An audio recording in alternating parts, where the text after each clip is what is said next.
What's going on, YouTube? It's your boy Fresh Rico, Fresh TV, Fresh Boxing TV. Check it in, man, with some boxing news. Just some things I wanted to talk about. Let's start off with the breaking news of today. The businessman, Keyshawn Davis. Let's just start with my man Keyshawn. You can't call yourself the businessman if you don't stand on business. And what I mean by that is when you got a whole city, good boy, when you got a whole city coming out and everybody pay for their hotels, the rental cars, the tickets to the fight. I just think it's very unprofessional, and especially after what he went through in his last fight when the guy came in like 9 pounds overweight. If you knew you couldn't make 140, you guys could have talked about that before, like a week or two before the fight, saying you can't make weight and you're struggling. And I'm pretty sure you guys could have came to an agreement, and De Los Santos could have came up waiting a little bit. Or I mean, maybe I'm thinking maybe De Los Santos is that dangerous. So this thing can go so many ways, guys.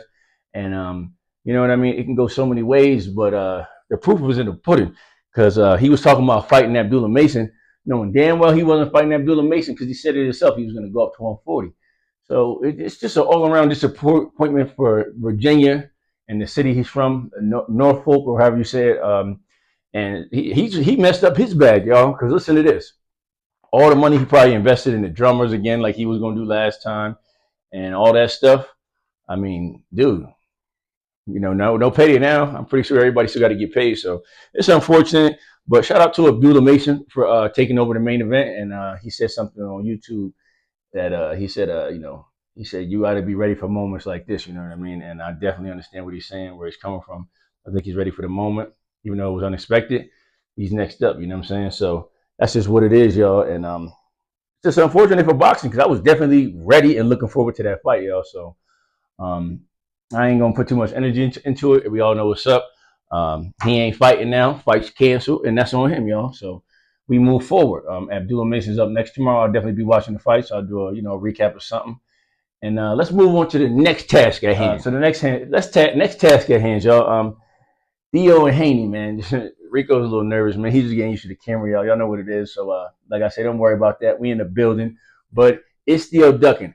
I think Theo really just wants more money. I don't think there's no need to duck Haney. If he's willing to fight Boots, who is more of a high risk and can get more belts under his belt, like all the belts that Boots got and all that, Haney's more of a liability, and he's probably gonna run around the ring. Who wants to fight somebody who's running around the ring, y'all? You know what I mean? So I don't think he's ducking, and he doesn't have too many big fights. Who does he have? Boots, Tank, Keyshawn Davis, and the Devin Haney. I mean, that is 4 fights right there. But guys, these guys do not sell pay-per-view, is what I'm trying to tell you. And if they don't sell pay-per-view, there's no big money in the fights besides a Tank and maybe a Boots to an extent. But fucking Keyshawn and Haney and Shakur, they don't sell no pay-per-view, y'all. So I don't really think he's ducking. I think he's just trying to make the most out of it. And he need to stop calling people, he need to stop using the word that, acting like a real funny guy. And throwing the word nigger around, I wasn't going to say it, but yeah, he's throwing the word nigger around. He's acting real funny. But I don't think he's ducking, y'all. And that's really all I got to say to that. Also, wanted to tell y'all, me and Rico, tell him, Rico, where we was at. I took him to the plant/Charlo, event.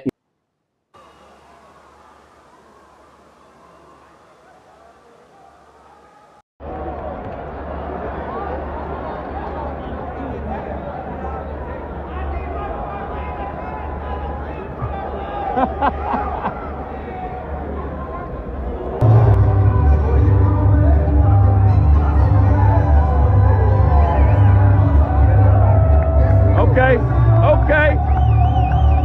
Looks like this is Cristo. That one dude goes, Caleb, you talk a lot.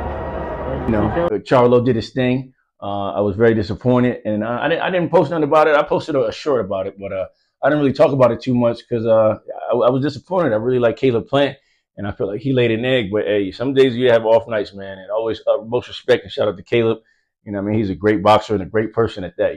But Charlo did his thing, so we'll see what's next with Charlo. He was saying he wanted something with Canelo, but that's a long way from now. We got to see what he can do.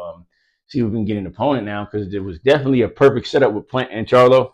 But I'm gonna definitely drop some clips in here, Rico at the fight, And we've been living life, man. I haven't really been able to get up in here, but I'm glad to get in here, and I appreciate all my subscribers and all the support, man. It's all love on my end. So without further ado, I'm gonna just leave it at that, y'all. It's your boy Rico, your boy Fresh TV, Fresh Boxing TV. I'm out.